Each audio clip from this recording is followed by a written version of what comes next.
Hi guys, ఈరోజు మనం మాట్లాడుకోయే content అయితే మాత్రం చెస్ట్ ఫ్యాట్ అనేది ఎలా ఫామ్ అవుతుందని అంటే మనం బయట తీసుకున్న ఆహారం బట్టి ఉంటుంది. ఆ ఆహారం ఏంటంటే బిర్యానీ, పానీపూరి, చాట్, ఇంకా అటువంటి గట్టి అంతా ఎడాబెడా నవ్వేస్తూ ఉంటాం. అది ఎక్కువగా తినడం వల్ల ఏమవుతుందంటే మన చెస్ట్ ఏరియాలో అనేది సాఫ్ట్గా స్మూత్గా ఉండేట్టు ఉంటుంది. కానీ చెస్ట్ ఏరియాలో ఎక్కువ ఫ్యాటీ అనేది వచ్చేయడం వల్ల మీకు అనేజీగా ఫీల్ అవుతూ ఉంటారు. లైక్ ఎలా అనంటే ఈ పోర్షన్ ఏదైతే ఉందో చెస్ట్ కంటెంట్లో ఎక్కువ ఫ్యాట్ ఉండడం వల్ల బయట వేసుకుని మన టీషర్ట్స్కి ఆ లుక్స్లు అంట కొంచెం అంబారసింగ్గా మనం ఫీల్ అవుతాం. నెక్స్ట్ గైనో అని చెప్పేసి చాలా వరకు భయపెట్టేస్తూ ఉంటారు. గైనోకి దీనికి చిన్న వేరియేషన్ ఏంటంటే నిప్పుల్ ఏరియా ఏదైతే ఉందో అక్కడ చాలా హార్డ్నెస్గా ఉంటుంది అంతే. నెక్స్ట్ రిలేటివ్స్, ఫ్రెండ్స్, కొలీగ్స్ అందరూ కూడా చాలా సలహాలు ఇస్తూ ఉంటారు. అరే ఏదో ఒకటి బాయిల్ చేయు, చాలా హీట్ ఉన్నది పెట్టు, నిప్పుల్స్ మీద పెట్టినట్టయితే అక్కడ ఉన్న ఫ్యాట్ ఏదైనా ఉన్నట్టయితే బర్న్అవుట్ అవుతుంది అని చెప్పేసి అటువంటి ఎదవ పనులు, అటువంటి సలహాలు తీసుకొని అయితే మాత్రం మీరు ఫాలో అవ్వకండి. మీకు ఒకవేళ ఏమైనా ఇబ్బందికరంగా ఉంటే డైరెక్ట్గా డాక్టర్ని కన్సల్ట్ అవ్వండి.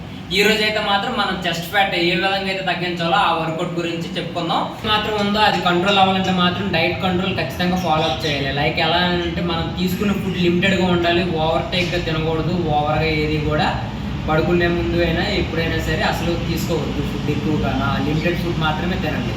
నెక్స్ట్ ఇప్పుడు మన వర్కౌట్ విషయంకి వచ్చేస్తే మాత్రం చెస్ట్ వర్కౌట్ ఏ విధంగా రెడ్యూస్ చేసుకోవాలనేది మనం హోమ్ వర్కౌట్స్ మాత్రమే చెప్తున్నాం. దీనికి నో ఎక్విప్మెంట్, జిమ్కి వెళ్ళాల్సిన అవసరం కూడా లేదు. ఓకేనా? మీకు కన్వీనియంట్గా ఉండేటట్టు హోమ్ వర్కౌట్ మాత్రమే నేను చెప్తాను.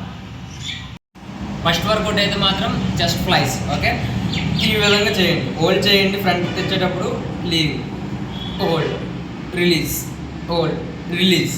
చేసేటప్పుడు మజిల్ పట్టేటట్టుగా మైండ్ మజిల్కి కాన్సన్ట్రేషన్ చేయండి. Second workout hand raises. కొంచెం క్రాస్గా పెట్టేసి చేయండి. Hand raises up down, up down, up down. ఈ విధంగా క్రాస్గా పెట్టినట్టయితేనే చెస్ట్ మీదకి వెయిట్ వెళ్తుంది. థర్డ్ వర్కౌట్ ఏమో ఆర్మ్ రొటేషన్.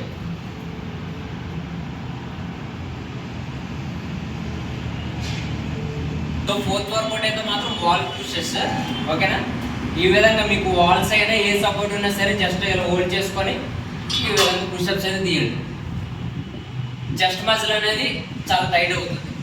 ఈ విధంగా రోజు కూడా ఈ 4 వర్కౌట్స్ మీరు ఫాలో అయ్యేటట్టయితే ఒక 15 days to 30 daysలో మీకు రిజల్ట్ అయితే ఉంటుంది.